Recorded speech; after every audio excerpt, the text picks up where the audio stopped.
दोनों जहां के आका आपकी गोद मुबारक में थे। आपने नाम पुकारा, मोहम्मद। ये नाम सुनते ही लोगों में बातें शुरू हो गईं। कोई कहता ये नाम कैसा है, भला इसका क्या मतलब। कोई कहता ये नाम हमारे बुतों जैसा नहीं। लेकिन फिर किसी ने भीड़ से पुकारा, इस नाम का मतलब है तारीफ के काबिल। वहां मौजूद हर किसी ने मोहम्मद मोहम्मद के नारे लगाने शुरू कर दिए। सुभान अल्लाह। बीबी आमिना अपने बेटे को देखकर कहती हैं, जब मैंने उसे गोद में लिया तो मुझे महसूस हुआ कि मैं सारी औरतों में सबसे ज्यादा खुशकिस्मत हूँ।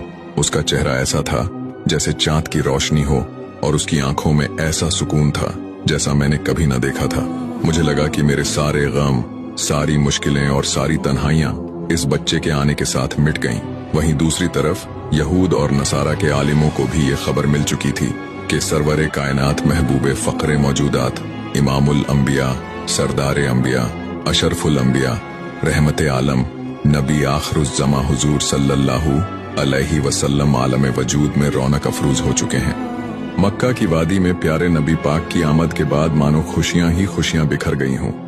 कबीला बनी साद की औरतें जो हर साल मक्का आती थीं बच्चों को दूध पिलाने और पालने के लिए, इस साल भी पहुंची।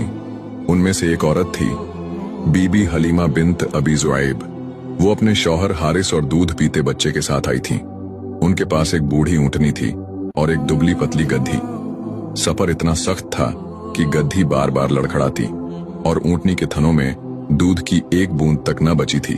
हलीमा के अपने बच्चे के लिए भी दूध न निकलता था और वो रो रो कर रात काट देता। हलीमा कहती हैं, हम सबसे पीछे रह गए थे। किसी के पास अच्छे ऊंट थे, किसी के पास तंदुरुस्त गद्दियां। हमारी सवारी थक चुकी थी और हम भूख प्यास से कमजोर। जब तमाम औरतों ने बच्चों की तलाश शुरू की तो उन्हें पता चला कि अब्दुल्लाह का एक लख्ती जिगर भी है, मगर यतीम है क्योंकि उसका वालिद पैदाइश से पहले ही इंतकाल कर चुका था।